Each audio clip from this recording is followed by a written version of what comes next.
welcome to another guitar show. Here we're going to be covering some licks that you can use in a variety of genres, but that's based on stuff that hopefully many of you already know. I have Thomas with me as always, and you have a lick there that you're using to create a guitar solo around. Can you show us the lick first of all? So the lick, this is 7th fret of the G.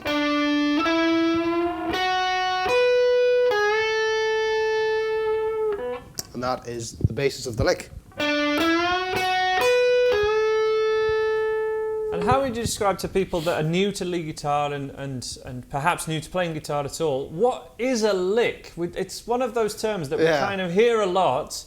We described what a riff was in a couple of episodes ago. We did a lot about lead guitar in the previous episode, but what's a lick? Lick is kind of like a short, little bite-size lead line, I suppose. Like a little short phrase, isn't it? Yeah, like a phrase, exactly. It's not a riff, it's not repeated generally. It can be, but it doesn't have to be as... not constructed like that. As elemental to the song. Yeah.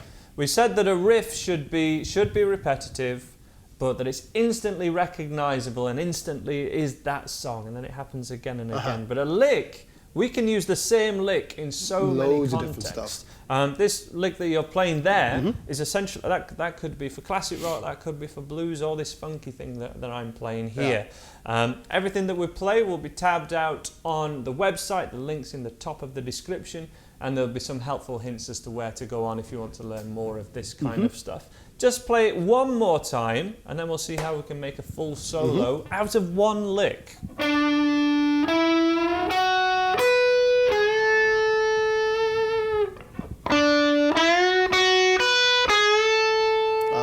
Okay, so we have very minor pentatonic based, but with this extra note that's from the Dorian mode, which was something I think we did that in the acoustic soloing episode, where we explained that would work very well over a 2 to 4 chord sequence, talking about the diatonic chords in any key. So that's what was my kind of thing that I played first of all. Notes out of a B minor chord, or a B minor 7 if we think about it just as that, and then going to an E7 chord. I believe that's with a 9 on top. Yes.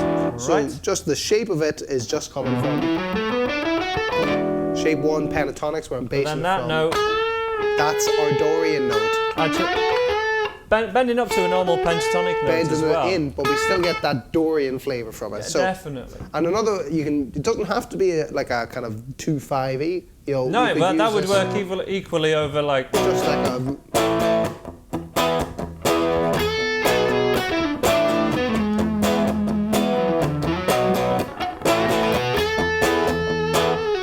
It's exactly the same. It's still from the Angus Young songbook as well. Use it for kind of any minor-y thing, just extend it. But it does give a flavour which is very cool. How would you make a full solo? Say if you had to play for 10 seconds or even a minute or two, based around that one lick. Before we have a go, because we've already demoed it in a way. More step by step. What would you do? Because that's exactly what you did a second ago. So we've got our idea. And it's a strong idea as well. We've got a lot of content to that which you can expand upon. It's not just like two notes. We've got 5 or 6 notes, so it's long enough. It's a strong enough idea to base a solo around. So one thing I'll look at is changing the rhythm of it. Breaking it apart in a sense. I played it pretty much in the exact same order, but just broke the rhythm up a little bit. I could then change the order of the notes. I've got, 5 notes in this kind of area. 6 if you include the bend, but 5, we can just change the order from the exact same notes, and we've got something almost totally different, but it exists in the same space. So we've got rhythmic changing and then order of the notes changing. And as long as you're using those same notes, it's still going to work over that song or riff typically. And then we mix the two so we can change the rhythm and the order of the notes together, and we're getting entirely into new stuff. And even just playing the same lick either over the different chord or a little bit later over the bar, starting in a different place, changes it Massively, totally. yeah. It's very Massively about rhythm. But let me keep these chords super. I'm just going to do. I will do B minor, but sticking more to power chords just so that people can kind of hear what that's at, not influenced too much by the chords, and do the same kind of thing again. So you start off just with the lick. Now I can do it slower.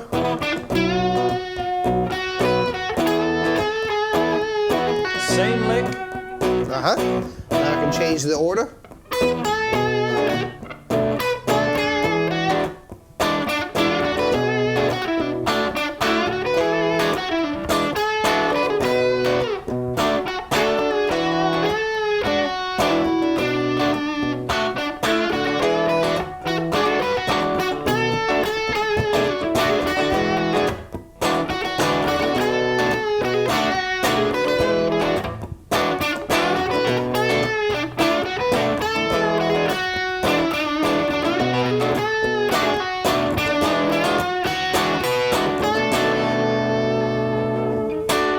Beautiful. So that is a whole solo made out of one lick, which is the other side of the coin to what we looked at in last week's episode, which was very much more scale-based, notes-based, shapes-based, and that sort of visual thing. Here we're talking, we've got something down. We've got a guitar move. We've got a lick. We've got something under our fingers that we're like, that's cool. We want more of that.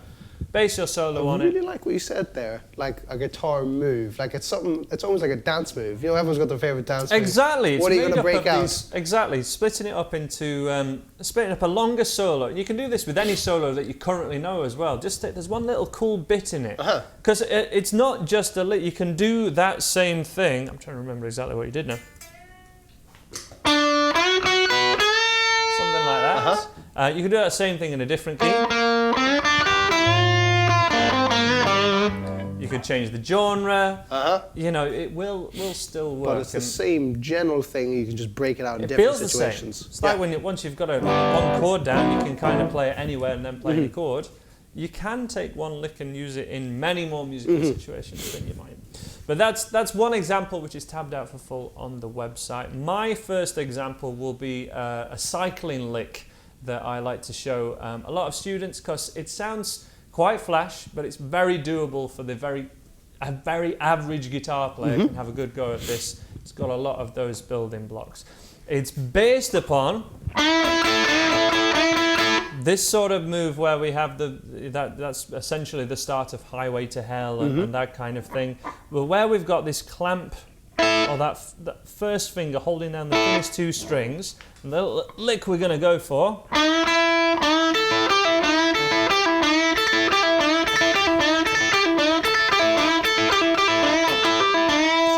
Explain what you meant about cycling, just so people get that. Absolutely. So we're repeating a shorter phrase of notes, but cycling, we always tend to refer to that as a lead guitar thing.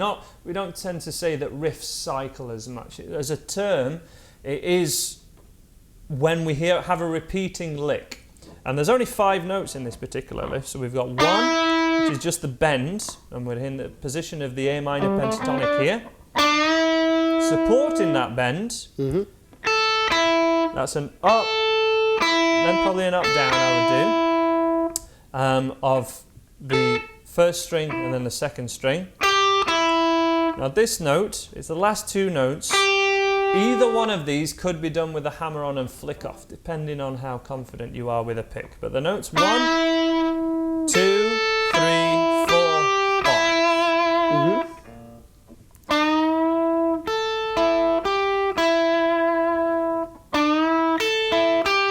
Now, we do have a rhythm to this as well. 1, 2, 3, 4, 5. 1, 2, 3, 4, 5. We come straight back for the bend when we repeat it or cycle it, but then we pause on that bend for twice as long as the other notes, because that's the feel of the lick.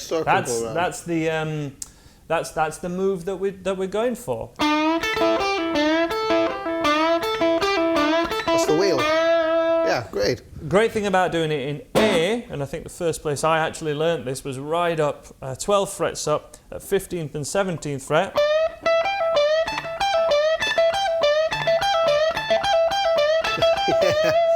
You can see why I like it. Once you get it under your fingers, you can really have some fun at it. It's a great one to pull out when you're jamming with a band, you're jamming at a gig.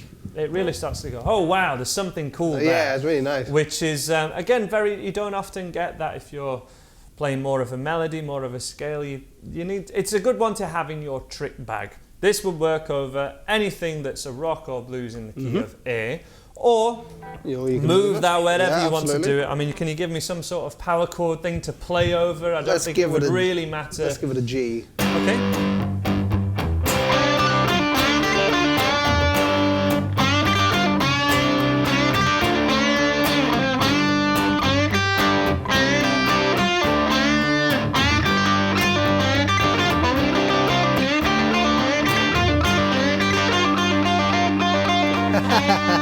So there's one bit of that, which is I was picking and flicking off, and at any point you just choose to repeat that more. Now I am doing that to a rhythm over what you're playing. Yes. I'm not playing it randomly. It's got a rhythm. Dang, digga digga dong, digga digga dong, digga digga dong, which really crosses over the count. Yes. Very weird thing to do.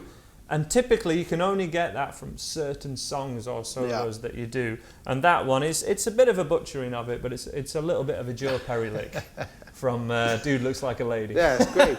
And It's because really cool. because of the cycle, like you did, is a great way you can just add in maybe one little bit again ahead of before it cycles to displace it within the bar. Oh, absolutely. Just, it changes it so much. A different rhythm, oh yeah, absolutely.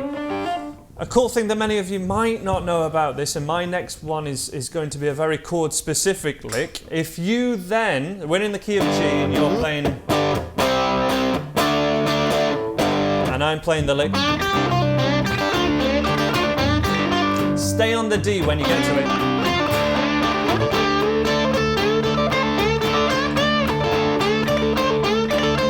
What's happening there is I've moved that pentatonic scale position 1, the same lick that I've done, I've moved it up to D because I told you to stay on the D chord. And essentially, as a lead guitar player, if you're staying on a chord, I can think, oh, I'm in that key now. Yeah, you can. And you can abandon what's gone before. It's not. This is the different thing to scales-based learning, where the perceived thing is that you have one key per song. Per song, right? But as a lead guitar player, very specifically for a lead guitarist, once you're on one chord and you stay on that chord for a while, it's a great thing to just go, I'm in that key now. Yeah. I'm gonna be centric to that key.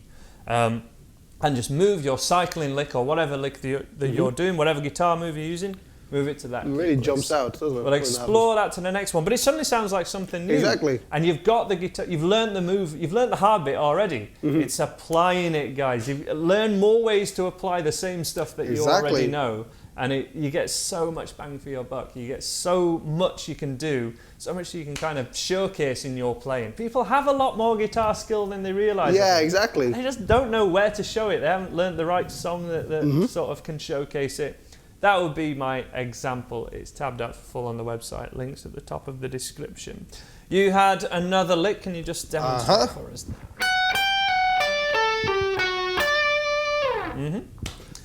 So that's based on, are we in D? Yes, we are. Yeah, based on a D. What rhythm would you like me to play? Because that would, I don't want to, when you learn a lick, you learn it in a context, and I don't want to diminish that. How do you want me to play? So, what rhythm do you want me to play? It would be kind of beat. Ooh. It worked really well over acoustic stuff, actually, so yeah. Nice. Kind of like 60s.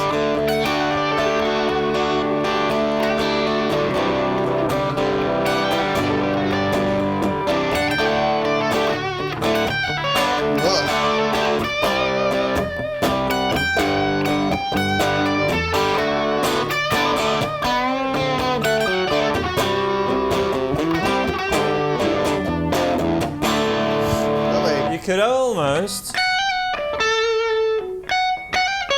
I'm trying to think of a way to cycle it. Yeah. get a little bit. It gets a little bit. We're not worthy. It gets a little bit sweepy. No, but I think that's But really it's cool. cool. It's absolutely done. So it's a D major. It's almost a D major arpeggio. A little bit like we were talking. Again, we keep coming back to the Sweet Child of Mine. It's No, just that's got a that good added thing. fourth. We've covered that in the last couple of episodes of this, and I think it's good to have that recurring theme, and also encourage people to learn certain songs that you can get so much from. But that was why I was quite happy to not. You don't have to learn the power chord. The D major's you just bring that out. fine, which in a lot of kind of rock stuff or a lot of lick stuff, we're using so much minor pentatonic that major doesn't always work. Here, So this using one. a D, C add 9 and Yeah. G chord. That's And this great. works great. It works great over any of those chords actually. Just play Yeah, the it does. lick once.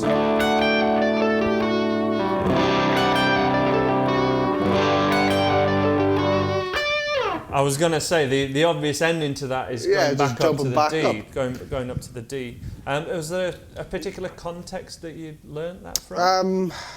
I can't remember really. I think I was messing around. So it came, I think, from like this whole. It's just a D shape, like a D chord, and then the next, if we drop this top note down, Yeah. just an inversion. I think it came from doing that sus4 thing. I went, Working it out higher up. Is there a particular technique that you're using, maybe with the picking or anything?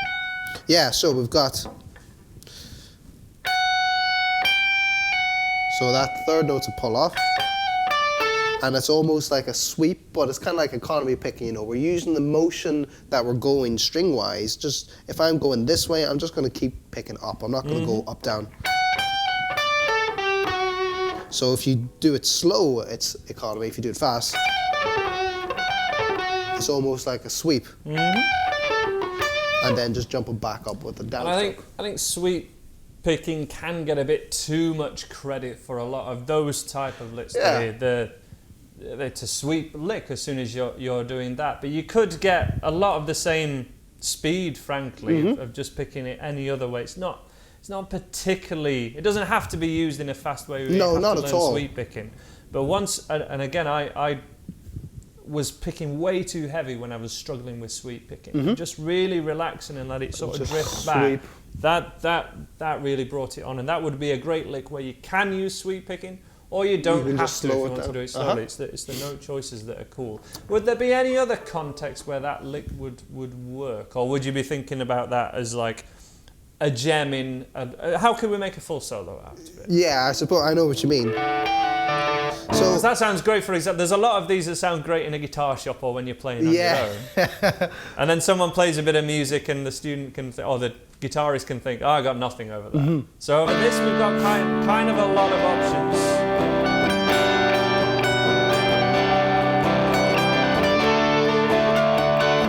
And the instinct is absolutely arpeggios of the D. Arpeggios the D. That's essentially what the lick is. Yeah. So you'll, like an arpeggio, we can just cycle the top note that we have on it.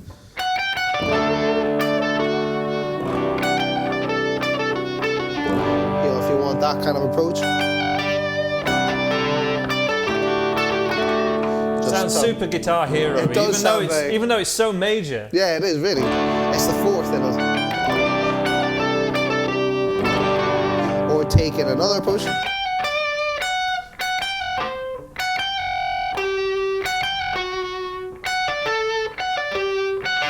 Yeah, the way you Yeah, played that it kind of before, there was more of a pattern, wasn't Yeah. it? Going 3 notes, back 1, 3 notes, back 1. We've covered patterns in some courses before. But yeah, an arpeggio approach can actually sound really Guitar Hero-y. I think people don't realise that probably. Lovely. So that was quite a genre spanning lick, Yeah, I would say. It's based on a D chord. Any song with a D major chord, you could probably find a way to fit that lick in there. Actually. Or, you know, we can move it. You know, that's a any root yeah. lick. So whatever. But your it's root actually chord is. based on a D shape, It is. importantly. But of course, So if there was any other chord that you were playing, find where it is in the D. what's that G? So there's an A. Yeah, No, exactly. just take the same thing, shift it down. And that's where I would like to finish with my last lick, which is just one that's really kind of authentically bluesy. Great to use in what we call the blues turnaround, which is the last 2 or last 4 bars of a 12-bar blues. Kind of where everything happens. You know, if you literally got 2 chords for the rest of a 12-bar blues, and most of it might be this or just kind of this. Not a lot happens, and then in the last 4 bars, it's like, oh my god, that's the bit you're always practicing and learning. Frankly, I've waited 8 bars for this. It is. It's true. And one example of that could be.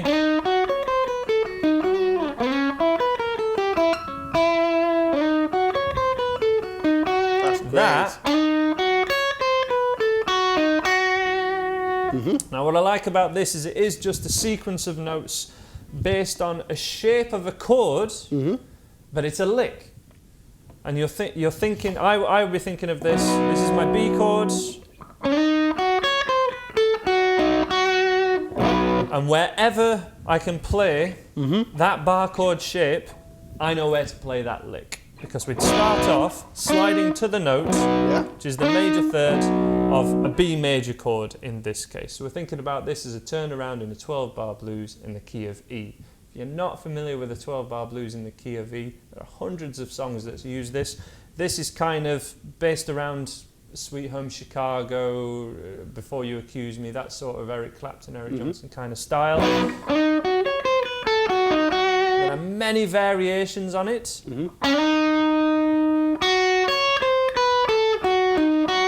That'll be tabbed out on the website. And you can see we've got this framework of notes, but we're also filling in chromatically.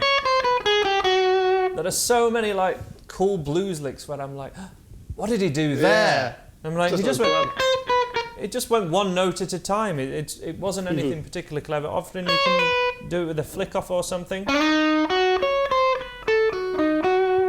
But there's a lot of content there without there being a lot of phrasing or anything that's too taxing on the hand. And then you can visualize that and think the next chord in the 12-bar blues would be an A. And you could think next chord's an E and play it there. But typically it works really well over the 4 and 5 as a turnaround, and then you perhaps do something more standard like that, which any 12-bar blues lesson will probably teach you. Should we give it a run then? Let's give it a go. Well, this is for a specific part of a solo. Yeah. Well, we'll try those chords. But let's start from there, and then we'll do a full round of a 12-bar blues, and then we'll add it at the end. So we've sort of got this at the start and the end, which is a little odd, but let's give it a go, because it is very specific to here, I would say this lick is. Give it a go. 1, 2, 3, 4.